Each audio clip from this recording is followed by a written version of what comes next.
No one would have believed in the early years of the 21st century that this world was being watched keenly and closely by intelligences greater than man's, and yet as mortal as his own, that as men busied themselves about their various concerns, they were scrutinized and studied, perhaps almost as narrowly as a man with a microscope might scrutinize the microscopic creatures that swarm and multiply in a drop of water.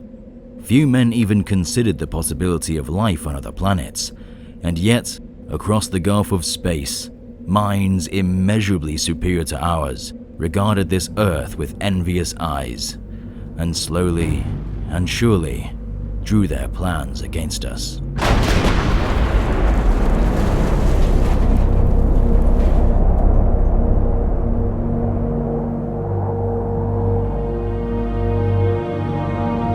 The 20th century gave mankind some of its greatest discoveries: medicines, automobiles, and the ability to conquer space. But it also presented the greatest and most terrible weapons of warfare: nuclear weapons. With power unseen outside of cataclysmic natural events like volcanic eruptions or meteor impacts, but no one could even begin to imagine the horrors that would awaken from the depths of the sea. Godzilla, a terrifying monstrosity, birthed from the radioactive fallout, leaving nothing but fire and death in its wake. With its gigantic size, regenerative skin, and atomic breath, this beast has been called unstoppable, with many challenging him to claim the mantle of King of the Monsters, but all have fallen to the will of Godzilla.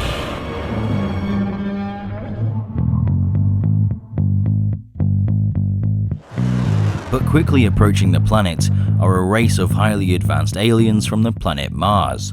These Martians are experiencing the greatest drought their species have ever experienced. Their food supply has run out, water dissipated, and atmosphere fading to nothing. Their civilization has used up all of its resources on Mars and must find another planet that they can find solace. Fortunately, Earth is plentiful with food, water, and atmosphere, all the things they need to survive. The Martians themselves communicate telepathically. They make and use different bodies according to their needs. They never tired, never slept, and never suffered, having long since eliminated from their planet the bacteria that caused all fevers and other morbidities. With a form resembling that of Earth's very own octopus, except these Martians were larger than bears and had bulbous brains, beady eyes, and tentacles that surrounded their beak-like mouth. To travel to Earth, the Martians have contained themselves and their machines inside gigantic cylinders that are shot from cannons on the surface of Mars, and will land in predetermined locations to begin a coordinated assault, clearing out land, and to begin making the planet their own. To unsuspecting humans, these will look like your ordinary shooting stars, but to Godzilla, he senses something irregular. He's experienced meteor showers for millions of years, and this was no meteor shower. Curious humans might come closer to the crater in which the cylinder sat, but they will be met by the Martians' terrifying heat ray, described as an invisible ray of heat that incinerates anything the beam comes in contact with. Each cylinder is equipped with a heat ray used for wiping out potential assailants, which is attached to the machines that they build to move around in. Out of the cylinders come fighting machines.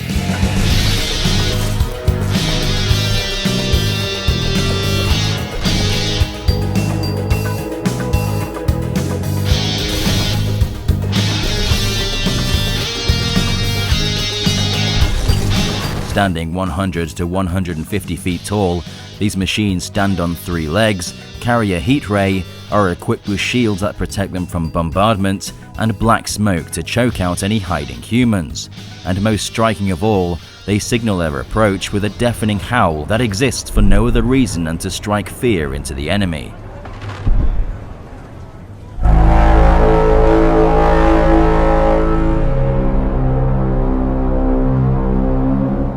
These are just one of many machines that the Martians built to suit their needs. They also have handling machines built to harvest the life forms thriving on the planet.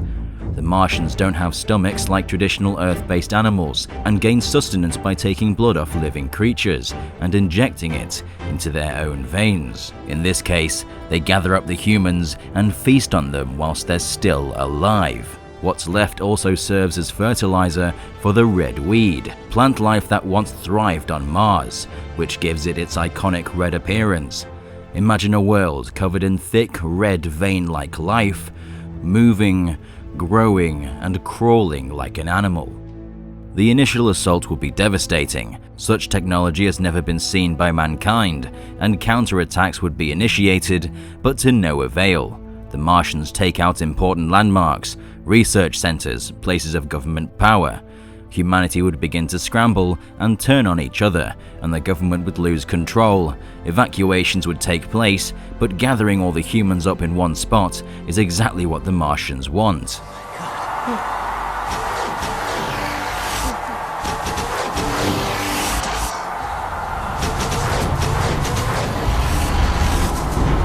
Though the Martians did not account for one big glaring problem: Godzilla. After a modicum of red weed begins to grow inside Godzilla's resting place, he rises out of his cavern to seek out what threatens his life on Earth. He's dealt with Titans, mutants, and aliens, but never Martians. He makes his way through the landscape, which is quieter than normal and covered in the ever-growing red weed, until he reaches a fighting machine striding across a field. Standing up to Godzilla's waist, he thinks nothing of the threat, though this certainly was something he's never seen before. He's faced smaller insect-like titans and crushed them, but the Martian, taken back by the sheer scale of this creature, flashes its heat ray at Godzilla. The ray begins to finally obliterate the molecules of Godzilla's G-cells. Godzilla is actually hurt, and he's bleeding. Taking a step back to re-evaluate the threat, Godzilla proceeds to fire his atomic breath, which pushes the fighting machine onto its back, the shield just about protecting it from being completely destroyed. In retaliation of the atomic breath, the fighting machine releases its black smoke, which forces Godzilla to retreat a few hundred feet as the toxic gas chokes out his lungs, which could be potentially fatal. Godzilla waits for the smoke to clear and decides that close combat assault would be the best way to avoid the Martian heat ray. Godzilla proceeds to break the tripod's legs, immobilizing it before using his atomic breath on the cockpit, which holds up against the force, but the continuously rising heat inside the machine begins to scald and boil the Martians inside. But before the Martians die, they signal to other fighting machines of the oncoming danger and to group up for defense. The lights go out in the fighting machine as all life inside has perished.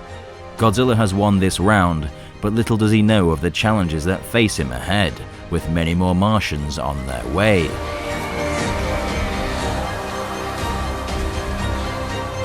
Godzilla knows that could have been dangerous, but has learnt how to take them down and will use it against them in future encounters.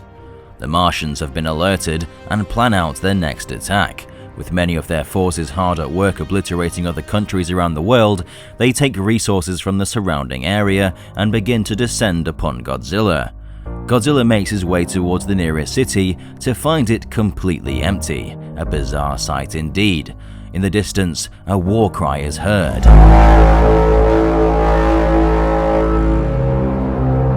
And another. And another.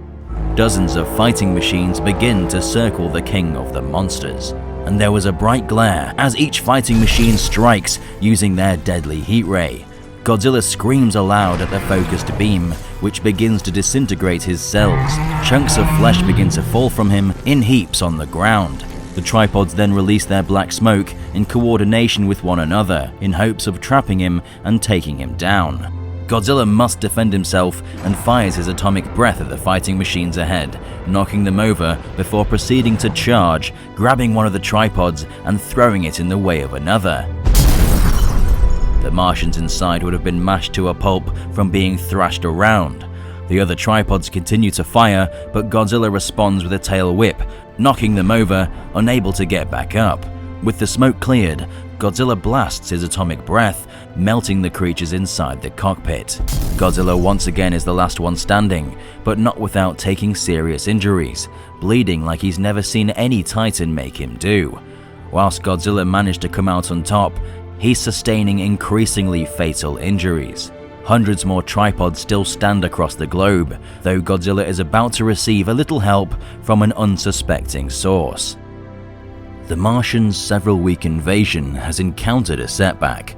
The viruses that have since been eliminated on Mars had begun to take effect on their immune system. Every time they breathed in our air, ate or drank, they took in bacteria that their bodies were not adapted to eliminating. Things like the common cold would be potentially fatal, and because of this, across the globe, tripods began collapsing as their pilots begin to die of sickness.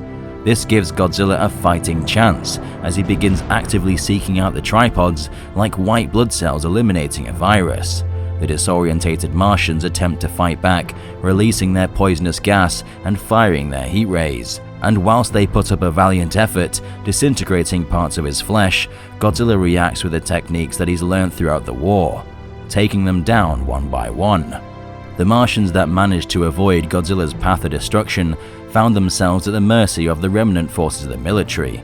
With shields down and almost all power lost, the humans take down the remaining fighting machines.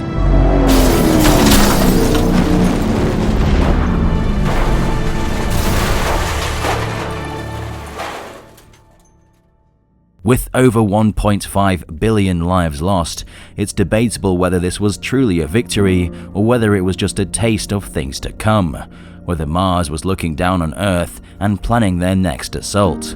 But for now, we have the king of the monsters still standing high above the fallen machinery. Perhaps next time the Martians will account for Godzilla coming with an even greater weapon, but Godzilla will be here, waiting for the challenge. Godzilla then retreats to the ocean to sleep and recover from his injuries. That will leave permanent marks, reminding him of the time the Martians almost conquered Earth.